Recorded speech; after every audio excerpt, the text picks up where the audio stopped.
ఇప్పుడు మనం సీ వాటర్లో ట్రాన్స్పోర్టేషన్ ఆయిల్ ట్రాన్స్పోర్టేషన్ ఒక 1 కంట్రీ నుంచి ఇంకో కంట్రీ జరుగుతుంది కదా.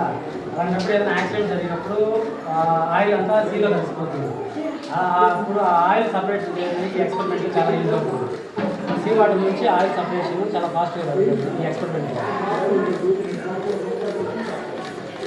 మళ్ళీ ఒకసారి దాన్ని రిపీట్ చేసి మనము ఈ సపోజ్ ఇళ్ళల్లో కూడా ఆడవాళ్ళు వంటలు చేస్తూ ఉంటారు. ఆ టైంలో కూడా ఆయిల్ పడిపోతూ ఉంటుంది వాటర్లో.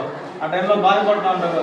సో ఇంత రేటు మనం నూరు కొనలేము అనేసి కొనలేము. కాబట్టి ఇట్లా ఈ టైప్లో మన హోమ్ మేడ్లో మనం చేసుకుంటే ఈ టైప్లో మనం ఆయిల్ సపరేట్ చేసుకోవాలి. ఆయిల్ ఫ్యాక్టరీలో కూడా కింద పిగిలిపోయింది ఆయిల్ అంతా కడిగేసి నీళ్లతో ఆ నీళ్ళని పట్టుకుంటే ఇలా చేసుకోవచ్చు.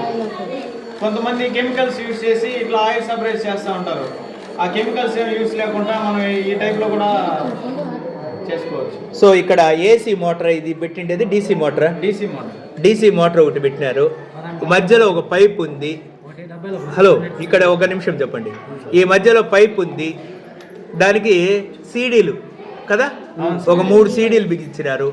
కింద నీళ్లు ఆయిల్ కలిపి మిక్స్ చేసినారు. చేసిన తర్వాత ఇప్పుడు వెనకాల ఎక్స్టెన్షన్ బాక్స్తో కరెంట్ ఇచ్చి స్విచ్ ఆన్ చేస్తా ఉన్నట్టే మనకి ఆయిల్ సపరేట్ అవుతూ ఉంటుంది, వాటర్ అలానే ఉంటుంది. సో మీరు మా పాత వీరాపురం ఓల్డ్ స్టూడెంట్స్ అవునా? ఇక్కడ చదువుకున్న వాళ్ళు. మీరేమో బీటెక్ సివిల్ ఇంజనీర్ అన్నారు. మీ పేరు సార్? సుబ్రహ్మణ్యం. ఓకే, జాబ్లో ఉన్నారా ఇప్పుడు? Final year, BTech final year. మీరు నాన్న? జాబ్లో ఉన్నారు. Right, thank you. Siddhartha engineer, Gollapalli Siddhartha. మీరు ఎక్కడ చదువుకున్నారు? సో ఓల్డ్ స్టూడెంట్స్ కూడా సైన్స్ డేకి పాల్గొనేందుకు వచ్చినారు. ఇట్లే మీ సహకారం కంటిన్యూగా స్కూల్కి అందించండి. పిల్లవాళ్ళని ఎన్రిచ్ చేయడానికి, నాలెడ్జ్ ఎక్సైన్స్ చేయడానికి మీ సహకారం మాకు ఎప్పుడూ అవసరం. Thank you అన్నడా.